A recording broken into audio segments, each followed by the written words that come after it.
بسم اللہ الرحمن الرحیم۔ ناظرین السلام علیکم، میں ہوں آپ میزبان صابر شاکر وفاقی دارالعلوم اسلام آباد سے۔ کچھ تازہ ترین خبریں ہیں اور خبریں ہیں پاکستان کی قومی سیاست کے بارے میں۔ وزیر اعظم عمران خان ایک طاقتور ترین وزیر اعظم کے طور پہ ابھرے ہیں اور اب ان کو دنیا بھی تسلیم کرنے لگ گئی ہے۔ پچھلی ویڈیو میں آپ کو میں نے ساری ڈیٹیلز بتائی ہیں کہ کس طریقے سے سب کے اندازے غلط ثابت ہوئے اور جو بھاری بھرکم لیجسلیشن ہوئی، قانون سازی ہوئی اور ایک ہی دن میں 30 سے زائد بل منظور کیے، جو کہ ایک ریکارڈ ہے۔ یہ سب کچھ ہونے کے بعد اب اس میں کچھ چیزیں اتنی اچھی ہوئی ہیں کہ تصور نہیں کیا جا سکتا، اور خاص طور پہ 3-4 معاملات ایسے ہیں۔ لیکن اپوزیشن جو ہے مجھ سمجھ نہیں آ رہی کہ اپوزیشن کو خود کو سمجھ نہیں آ رہی کہ وہ کس طرف جائے، حمایت کرے یا مخالفت کرے۔ حمایت کرے گی تو وزیر اعظم عمران خان اور ان کی حکومت کی تعریف ہوگی، مخالفت کرے گی تو ان کے ہاتھ سے عوامی حمایت جو ہے وہ نکل جائے گی۔ اس گو میں یہ پھنسے ہوئے ہیں۔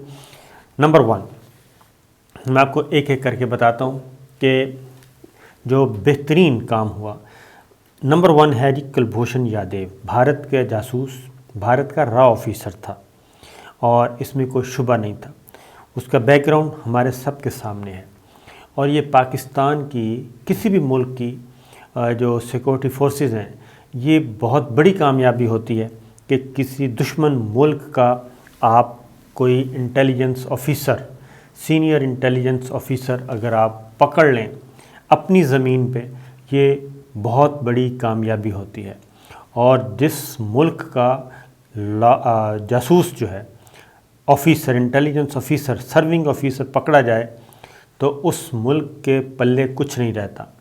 اور یہ پاکستان کی بڑی تاریخ ساز کامیابی تھی کہ پاکستان نے را کے آفیسر کو رنگے ہاتھوں پکڑ لیا، ٹریپ کیا۔ پہلے ٹریپ کرنے کے بعد اس کے نیٹ ورک میں ISI جو ہے وہ اپنے بندے اس نے بھیجے، اور ایک پورے کا پورا پلان جو تھا، وہ پورا پلان پاکستان کو خدا نخواستہ تباہ و برباد کرنے کا منصوبہ تھا، جو کہ یہ پکڑا گیا تھا۔ اس کا یہ اگر تکلیف جاننا چاہتے ہیں تو یہ دلی سرکار سے پوچھیں، یہ اجیت ڈوبھل سے پوچھیں، وہ آپ کو بتا سکیں گے کہ ان کے ہاں کتنی تکلیف ہے۔ امیت شاہ سے پوچھیں، را کے چیف سے پوچھیں کہ پچھلے 70 سالوں 75 سالوں میں پاکستان کا کوئی بھی انٹیلیجنس آفیسر، سرونگ، ریٹائرڈ، کوئی بھی کسی کے ہتھے نہیں لگا، کوئی گرفتار نہیں کیا جا سکا، اور پاکستان کے کئی آفیسرز نے بہت کامیاب آپریشن بھی کیے، بہت کامیاب آپریشن کیے، لیکن ہتھے کسی کے نہیں لگا۔ کلبھوشن کا نیٹ ورک جو ہے یہ اہم ترین نیٹ ورک تھا، یہ پکڑا گیا۔ اور اس کے بعد اگلی بات یہ ہے کہ کلبھوشن جو ہے وہ کلٹیویٹ ہو چکا ہے اور پاکستان کو بے پناہ معلومات وہ دے چکا ہے، اور اتنی معلومات دے چکا ہے کہ ہم تصور نہیں کر سکتے۔ اور وہ ایک بہت ہی ہمارے لیے ایک کیا کہنا چاہیے، ایک ایسا طوطا ہے جس میں انڈیا کے بہت سے رازوں کی جان ہے۔ تو یہ صورتحال ہے۔ نہ صرف وہ پکڑا، نیٹ ورک اس کا پکڑا، نیٹ ورک کو تباہ و برباد کر دیا۔ فائنینشل تو نقصان جو ہوا سو ہوا انڈیا کا، وہ ایک الگ بحث ہے۔ اب ہو کیا رہا ہے؟ ہو یہ رہا ہے کہ سزائے موت دے دی گئی، ان کو سزا بھی دے دی۔ سزا دینے کے بعد بھارت کے پاس اس کے علاوہ کوئی نہیں تھی گنجائش کہ وہ عالمی عدالت انصاف میں جاتا۔ اور یہ راہ کس نے دکھائی؟ یہ بھی ایک حیرت انگیز بات ہے کہ یہ راہ بھی اس وقت کے حکمرانوں نے، جو کہ میر جعفر اور میر صادق ہیں، انہوں نے بھارت کو یہ راہ دکھائی کہ ہمارے ہاتھ سے چیزیں نکلتی جا رہی ہیں، اس لیے اب آپ فوری طور پہ اس کو عالمی عدالت انصاف میں لے جائیں اور ہم جورسڈکشن تسلیم کر لیں گے، اور اس کے بعد وہاں سے کوئی آرڈر آ جائے گا۔ لیکن بدقسمتی سے جی ہوا یہ کہ عالمی عدالت انصاف میں بھی گئے، لیکن پاکستان نے اس وقت ایک اہم ترین مقدمہ لڑا۔ ہمارے ایکسپرٹس گئے، آئینی ماہرین گئے، اور خاص طور پہ انور منصور خان اور دیگر جو ہیں انہوں نے، اور وہاں پہ انڈیا کو اس بارے میں کوئی بڑی کامیابی حاصل نہیں ہو سکی۔ جو سزائے موت دی گئی تھی ہماری فوجی عدالت نے، وہ سزا بھی سیٹ اسائیڈ نہیں ہو سکی، یعنی کہ اس کو ختم نہیں کر سکی عالمی عدالت انصاف۔ صرف ایک بات پہ انہوں نے آرڈر کیا، وہ یہ تھا کہ کونسلر ایکسیس دی جائے اس کو، یعنی کونسلر ایکسیس سے مراد ہے کہ جس ملک کا یہ شہری ہے اس کے ہائی کمیشن کو اس تک رسائی دی جائے تاکہ وہ اس کی معاونت کر سکیں، قانونی طور پہ عدالتی معاونت کر سکیں، قانونی معاونت کر سکیں۔ یہ ایک ایشو تھا۔ اور پھر انہوں نے یہ بھی کہا کہ یہ پاکستان کا عدالتی نظام ہے، وہ کریں، لیکن اس پہ بھی پاکستان اپنے قانون کے مطابق یہ ایکٹ کرے۔ وہ ایک لکونہ تھا، اور اس کی وجہ سے پاکستان نے ان کو کونسلر ایکسیس بھی دی، لیکن وہ ایکسیپٹ نہیں کر رہے تھے۔ ان کے سفارتکار جو ہیں کلبھوشن یادیو سے ملاقاتیں کر رہے تھے، ان کی والدہ اور بیوی آئیں، وہ ملاقات کر کے گئیں، اور بھارتی ہائی کمیشن کے سینئر آفیسر بھی موجود تھے۔ جب ساڑیاں اور جوتے اور سب کچھ تلاشی لی گئی اور ان کو وہ کپڑے لے لیے گئے اور نئے کپڑے ان کو پہنائے گئے تھے، ان کی اہلیہ کو اور ان کی والدہ کو، تو اس پہ احتجاج بھی کیا، جوتے تک تبدیل کر لیا، کیونکہ وہ بہت ہی سیکورٹی کا بندوبست کیا گیا تھا۔ ایک کنٹینر میں پہلے ان کو لایا گیا، کلبھوشن کو وہاں پہ رکھا گیا۔ اب ہو کیا رہا ہے؟ ایک طرف تو انڈیا یہ منافقت کر رہا تھا کہ دنیا کو دکھانے کے لیے اور اپنے عوام کو بتانے کے لیے، خفت مٹانے کے لیے کہ جی ہمیں کونسلر ایکسیس نہیں دی جا رہی، تو دوسری جانب وہ کیا کر رہا تھا؟ دوسری جانب کلبھوشن جو ہے، یہ ایک اہم ترین انکشاف ہے کہ کلبھوشن اب اپنی انڈین گورنمنٹ سے کہہ رہا ہے کہ بھی میں زندہ سلامت ہوں اور میری پینشن جو ہے، میری پینشن اور میری مراعات دی جائیں اور وہ جاری کی جائے، اور میری بیوی ادھر موجود ہے، والدہ موجود ہے، اور میں ایک زندہ جاوید موجود ہوں اور میں مرا نہیں ہوں، اس لیے میں ریٹائرڈ ہو گیا ہوں، جو بھی سٹیٹس ہے میرا اس کے اکارڈنگلی مجھے میری مراعات دی جائیں۔ وہ مراعات ڈیمانڈ کر رہا ہے اپنی دلی سرکار سے، اپنی حکومت سے، اپنے اپنے ادارہ جو ہے اس کا اس سے، کیونکہ وہ بھارتی نیوی سے میں گئے تھے، اور وہاں پہ کمانڈر کلبھوشن یادیو ان کا نام اب بتا بھی رہے ہیں۔ اس دوران وہ بہت ساری چیزیں بھی بتا چکے ہیں۔ اب انڈیا کو یہی مسئلہ بنا ہوا ہے۔ انڈیا ہر صورت میں یہ چاہتا تھا کہ پاکستان میں یہ لیجسلیشن نہ ہو، اور اسلام آباد ہائی کورٹ تک گئے، پاکستان نے آفر کی، اور اسلام آباد ہائی کورٹ میں بھارتی ہائی کمیشن کوئی معاونت کرنے کے لیے تیار نہیں اپنی کلبھوشن یادیو کے لیے، جبکہ وہ خود یعنی کہ انڈین گورنمنٹ اپنے اور 4 قیدیوں کے لیے یہ کام کر چکی ہے، یہ سہولت لے چکی ہے پاکستان سے، اور پاکستان کی عدالتوں میں وکیل پیش کر چکی ہے، پاکستانی وکیل اپنے شہریوں کے لیے۔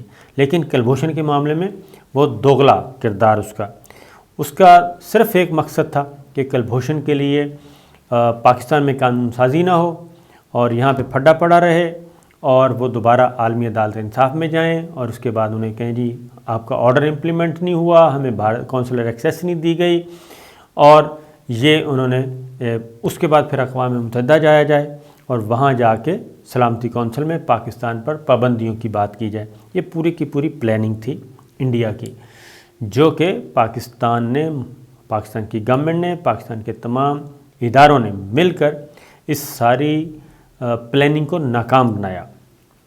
اس کے بعد ایک اور معاملہ بھی کلبھوشن یادیو سے متعلق ہی تھا۔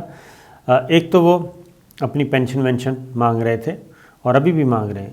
اس دوران بہت زیادہ خط و کتابت ہوئی ہے، اور خط و کتابت میں بھی پاکستان نے بہت زیادہ ان کو آفرز کی، لیکن وہ ماننے کے لیے تیار نہیں۔ اب جو امینڈمنٹ کی گئی ہے، اب یہ پاکستان خود اپنے گورنمنٹ آف پاکستان اس کو وکیل پرووائڈ کرے گا۔ پھر اگلی بات ہے کہ کلبھوشن خود بھی بھارتی یہ کونسلر ایکسیس نہیں ڈیمانڈ کر رہا، وہ کہتا ہے مجھے نہیں چاہیے، میں جہاں ہوں ٹھیک ہوں۔ پھر ایک اور بھی بھارت نے کوشش کی، اور وہ یہ کوشش کی کہ کسی بھی طریقے سے کسی دوسرے ملک کے وکیل جو ہیں وہ آئیں اور وہ کلبھوشن کی معاونت کریں مقدمے کی، تو پاکستان نے یہ مسترد کر دیا کیونکہ یہ انٹرنیشنل پروٹوکولز کے خلاف ہے۔ جس ملک کے وکیل ہیں وہی ملک کے وکیل اپیئر ہوتے ہیں، مقدمے بھی لڑتے ہیں، دشمن ملکوں کے بھی لڑتے ہیں، تو وہ سب کے سب کرتے ہیں، لیکن یہ پاکستان نے درخواست اس کی مسترد کر دی۔ اب پاکستان اس قانون سازی کے تحت وہ جو ونڈو اویل کرنا چاہ رہا تھا انڈیا، اور پاکستان کو ایک کیا کہنا چاہیے فالس فلیگ آپریشن کہہ لیں آپ، اس کے ذریعے یہ کارروائی پاکستان کے خلاف کرنا چاہ رہا تھا، وہ سارے راستے پاکستان نے اس قانون سازی کے ذریعے موجودہ حکومت نے بند کر دیے ہیں۔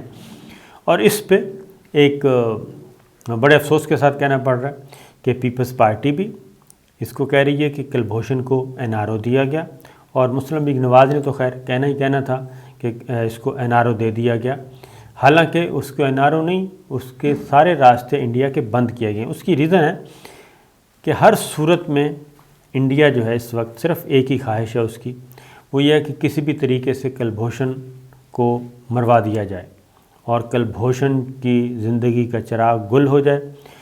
وہ اس کو قتل بھی کروا سکتے ہیں، وہ اس کو اور اٹیمپٹ بھی کر سکتے ہیں، اس لیے وہ کہہ رہے ہیں کہ باہر سے وکیل آئیں، خود نہیں جاتے، اور یہ ساری باتیں ہو رہی ہیں۔ پھر ان کی والدہ اور اہلیہ